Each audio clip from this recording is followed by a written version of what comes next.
Hello बच्चों, welcome to our channel look and learn. पिछले video के अंदर हमने देखा था एक्जिस्टेंस ऑफ लिमिट के बारे में।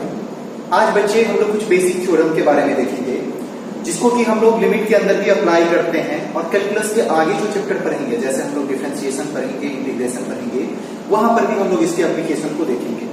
कई कंपटीशन में इस पर क्वेश्चन पूछे गए हैं, उसके बारे में भी हम आपको आज बताएंगे। सबसे पहला थ्योरम है बच्चे हमारे पास लेबनीज़ थ्योरम, कि जैसा हमको यहाँ पर दिया है कि integration gx to fx ft dt का डिफरेंशिएशन, कि बच्चे अगर किसी भी इंटीग्रेशन टर्म में आपको अपर लिमिट और लोअर लिमिट में वेरिएबल टर्म देखिए, यहाँ जो x लिखने का मतलब है कि ये अपर लिमिट और लोअर लिमिट क्या है, वेरिएबल है, और साथ में अगर डिफरेंशिएशन दिख जाए उस केस में हम लोग इसको ऐसे सॉल्व करेंगे कि यहाँ जो अपर लिमिट है उसको यहाँ इनपुट में रख देना है, ये हो जाएगा f of fx, और इन इस अपर लिमिट का डिफरेंशिएशन तो f डैश माइनस, बच्चे अब इस लोअर लिमिट को इस इनपुट में रख लेना है, तो f ऑफ gx,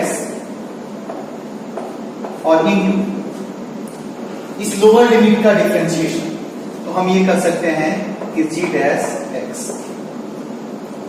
एक बार फिर से कि हमने आपको ये बोला है कि यहां जो मेन फंक्शन है इसके अंदर एक बार इस अपर लिमिट को रख देना है f ऑफ fx, और इसका differentiation f dash x minus, इसमें अब इस लोअर लिमिट को रख देना है f ऑफ gx यहां पर, और फिर इस लोअर लिमिट का डिफरेंशिएशन g डैश x।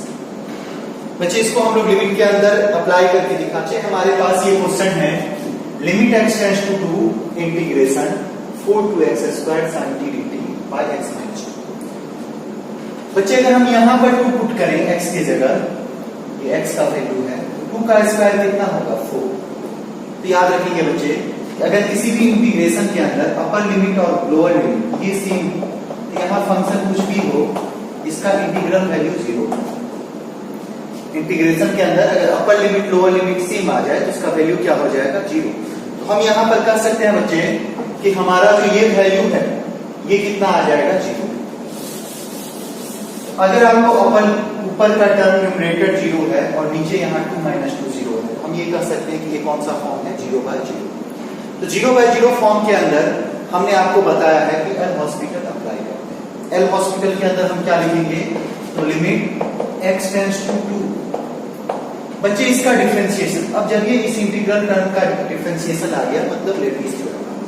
तो लेबनीज़ थ्योरम के अंदर हमने आपको कैसे सॉल्व करना बताया है। इसके अंदर एक बार ये t के जगह x स्क्वायर पुट करेंगे, तो sin x स्क्वायर इनटू, अब इस अपर लिमिट का डिफरेंशिएशन x स्क्वायर का डिफरेंशिएशन 2x माइनस, बच्चे अब इसके जगह यहाँ पर 4 रखना था तो sin 4, और इनटू इस 4 का डिफरेंशिएशन, तो कांस्टेंट का डिफरेंशिएशन कितना हो जाएगा 0। तो यहाँ हमने लेबनीज़ थ्योरम को यूज किया। अब बच्चे नीचे वाले टर्म को अगर हम देखें तो यहाँ पर इसका डिफरेंशिएशन 1 हो जाएगा और कांस्टेंट का 0, तो 1 माइनस 0। बच्चे अगर आप यहाँ पर ये सॉल्व करना जानते हैं तो अब आप इसका वैल्यू लिख सकते हैं। यहाँ पर 2 रखिए, 2 into 2 कितना 4, और अंदर में हो जाएगा sin 2 का स्क्वायर मतलब sin, और इधर जो टर्म है हमारा आंसर हो गया। जैसे बच्चे हमारे पास ये क्वेश्चन है limit x tends to π/4 to x tan t dt by x minus π/4। हम यहाँ देख रहे हैं कि इंटीग्रेशन का जो यहाँ लिमिट है वो वेरिएबल है। तो सबसे पहले तो हम इसको चेक कर लें कि ये कौन सा फॉर्म है। जब ये वेरिएबल लिमिट दिख जाए तो हमको माइंड में ले आना है कहीं ना कहीं लेबनीज़ थ्योरम यूज होगा। अगर हम यहाँ पर π/4 रखते हैं तो ये π/4 से ही आ गया अपर लिमिट लोअर लिमिट, मतलब इसका वैल्यू 0। ऊपर वाला टर्म 0 हो गया और नीचे भी π/4 माइनस π/4 कितना आ जाएगा 0। तो 0/0 फॉर्म एल हॉस्पिटल अप्लाई करेंगे। जब हम यहाँ पर इसको डिफरेंशिएट करेंगे तो यही हमारा लेबनीज़ थ्योरम हो जाएगा। बच्चे हम इसको ऐसे लिखेंगे लिमिट x टेंड्स टू π/4। हमने आपको ये बोला है कि यहाँ जो अपर लिमिट है उसको यहाँ इनपुट की जगह रखने के लिए, तो यहाँ हो गया tan x और इनटू, अब इस अपर लिमिट का डिफरेंशिएशन, तो x का डिफरेंशिएशन माइनस, अब यहाँ पर एक बार लोअर लिमिट पुट करेंगे तो tan π/4 और इनटू, बच्चे इस लोअर लिमिट का डिफरेंशिएशन तो π/4 कांस्टेंट है, इसका डिफरेंशिएशन 0, और नीचे x का डिफरेंशिएशन 1 पाई बाय 4 फिर से कांस्टेंट है तो 0 तो 1 माइनस 0 1। अब बच्चे यहाँ वैल्यू पुट करें, अगर हम यहाँ पर वैल्यू पुट करें तो 10 पाई बाय 4 1 होता है, 1 into 1 कितना 1, ये तो हमारा 0 तो 1 माइनस 0 कितना 1 माइनस 0 हमारा वैल्यू 1 आ जाएगा। यही हमारा दूसरा हमारे पास बच्चे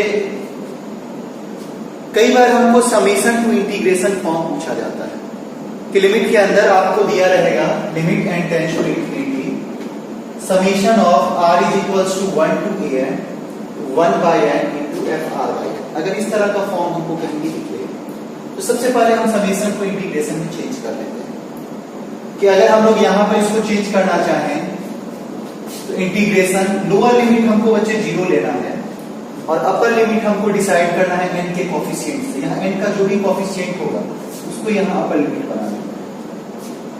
हम लोग 1 बाय n को रिप्लेस कर देंगे dx से और r बाय n को रिप्लेस कर देंगे x। इसके बारे में हम लोग इंटीग्रेशन में और भी डिटेल में देखेंगे कि ऐसा हम लोग कैसे करते हैं।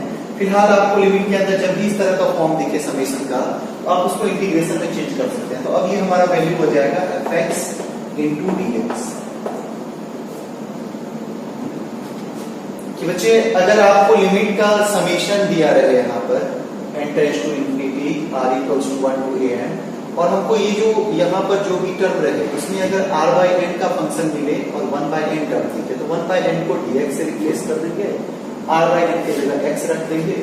बस हमको ये अपर और लोअर लिमिट लिखना आना चाहिए। तो लोअर लिमिट 0 से स्टार्ट करना है, अपर लिमिट n का कोफिशिएंट, बाकी आप इंटीग्रेशन के बेसिक फॉर्मूला से इसको सॉल्व कर सकते हैं जैसे हम आपको दिखाते हैं। जैसे कि बच्चे मेंस के अंदर हमारे ये क्वेश्चन पूछा गया है जे मेंस के अंदर कि हमको दे दिया limit n tends to infinity r is equals to 1 to n 1 by n e to the power r by n। हमने अभी आपको बताया है कि सबसे पहले हम लोग इसको इंटीग्रेशन में चेंज करेंगे।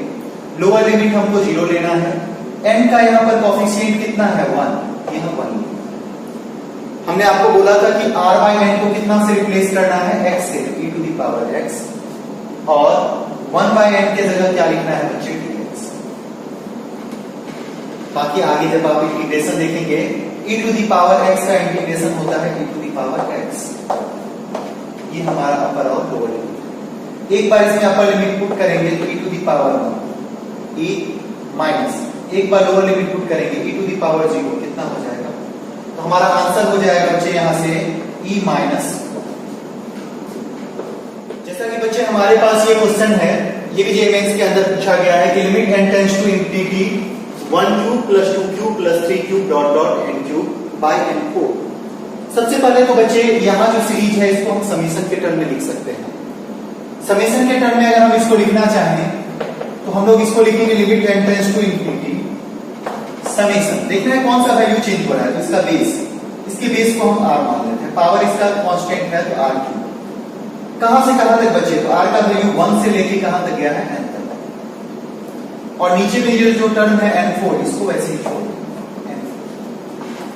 अब अगर हम यहाँ 1 रखेंगे तो ये हो जाएगा 1 क्यूब प्लस समेशन का मतलब प्लस हो जाता है बच्चे, 2 रखेंगे तो 2 क्यूब कहां तक जाएगा तो लास्ट की n क्यूब तक और नीचे भी n4 चलते चलते। अब फिर से बच्चों अगर हम इसको फॉर्मेट में चेंज करें तो हम यहाँ लिख सकते हैं limit n tends to infinity summation r is equals to 1 to n। यहां पर हम इसको ऐसे लिख सकते हैं 1 by n into r by n का होल क्यूब। देखिए n का cube into n to the power 4 आ जाएगा। अगर हम इसको इस फॉर्मेट में लिखते हैं तो अब इसको हम इंटीग्रेशन में ट्रांसफॉर्म कर सकते हैं। हम लोग क्या लिखेंगे तो लोअर लिमिट 0 से लेके अपर लिमिट n का कोफिशिएंट कितना 1 बाय n की जगह dx और r बाय n की जगह x तो x क्यूब dx। इसका इंटीग्रेशन हम आगे पढ़ेंगे कि x क्यूब का हो जाएगा x to the power 4 by 4 0 to 1। एक बार इसमें अपर लिमिट 1 रखना है तो ये आ जाएगा 1 बाय 4 माइनस एक बार 0 रखेंगे तो 0 बाय 4 0। हमारा आंसर हो जाएगा बच्चे। नेक्स्ट है हमारे पास सैंडविच थ्योरम कि अगर हमको कोई तीन फंक्शन इस तरह रिलेशन में दे दे कि fx between gx to hx, fx जो फंक्शन है वो gx और hx के बीच में है और साथ में कंडीशन दे दे कि limit x tends to a पर gx का जो वैल्यू है वो hx के बराबर है, मान लेते हैं इसका वैल्यू k है। तो बच्चे हम ये भी बता सकते हैं कि limit x tends to a पर fx का भी जो वैल्यू होगा वो भी हमारा यही होगा। हमने आपको ये बोला कि कोई फंक्शन fx अगर gx और hx के बीच में हो और लिमिट एक्सटेंड्स टू a पर gx का जो वैल्यू है वो hx के बराबर हो, मान लेते हैं कि है ये वैल्यू, तो यही वैल्यू हमारा लिमिट एक्सटेंड्स टू a पर fx का भी होगा। जैसा कि बच्चे इस पर हमारे पास एक क्वेश्चन है कि मेंस के अंदर पूछा गया क्वेश्चन है बच्चे कि if f is increasing function and limit x tends to infinity f3x by fx equals to 1, then limit extends to infinity f2x by fx is। बच्चे अगर f इंक्रीजिंग फंक्शन है इसका मतलब इसके अंदर अगर हम इनपुट बढ़ाते चले जाएं, इनपुट का मान हम लोग इंक्रीज करते चले जाएं, आउटपुट भी इंक्रीज होते चला जाए। इसका मतलब ये हुआ बच्चे fx जो है वो यहाँ छोटा होगा f2x और ये हमारा छोटा होगा f3x। हमने यहाँ जो फंक्शन यूज किया है वो क्या है f3x by fx, f2x by fx।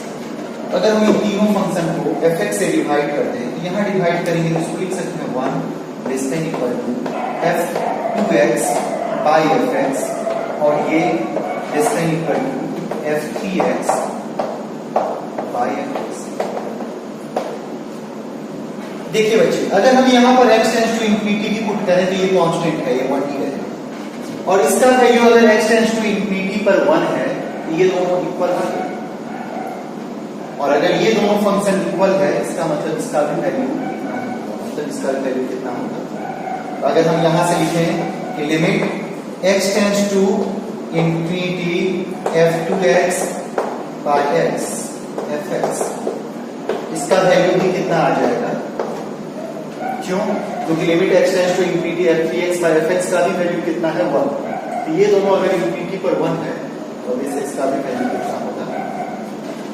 तो हम लोग इस तरह के क्वेश्चन को सॉल्व कर सकते हैं।